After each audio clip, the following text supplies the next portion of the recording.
చేగుంట మండలం కర్నపల్లి గ్రామంలో 3 రోజులు నిర్వహిస్తున్న హనుమాన్ దేవాలయం షిరిడి సాయిబాబా దేవాలయ 18వ వార్షికోత్సవ వేడుకలు ఘనంగా నిర్వహించారు. 3 రోజులుగా నిర్వహిస్తున్న వార్షికోత్సవ ఉత్సవాలకు దుబ్బాక ఎమ్మెల్యే కొత్త ప్రభాకర్ రెడ్డి హాజరు కావడంతో ఆయనకు పూజారులు పూర్ణ కుంభంతో ఘన స్వాగతం పలికారు. అనంతరం ఆయన హనుమాన్ దేవాలయం, షిరిడి సాయిబాబా దేవాలయంలో ప్రత్యేక పూజలు నిర్వహించారు. చండీ హోమంలో పాల్గొన్న ఆయన అమ్మవారికి పూజలు నిర్వహించారు. ఆలయ కమిటీ చైర్మన్ రమేష్ కమిటీ సభ్యులతో కలిసి ఆయనను శాలువతో ఘనంగా సన్మానించారు.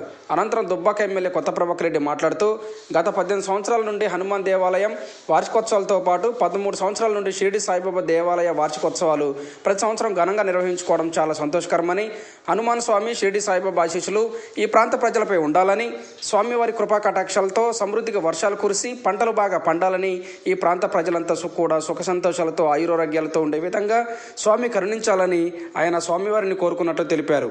ఈ కార్యక్రమంలో దుబ్బాక ఎమ్మెల్యే కొత్త ప్రభాకర్ రెడ్డితో పాటు ఆలయ committee chairman Bachchu Ramesh, PSCS chairman Kondalreddy, ZPTC Mudam Srinivas, BRS mandal అధ్యక్షుడు నారాయణ రెడ్డి, బాలరెడ్డి, యాదగిరి, మధుసూదన్ రెడ్డి, రామరెడ్డి, కుమ్మరి శ్రీనివాస్, రాములు, నెల్లూరు, అశోక్ రెడ్డి, రమేష్, డిసిరాజు, అన్నం రవి, సుదర్శన్, డెల్టా రవి తదితరులు పాల్గొన్నారు.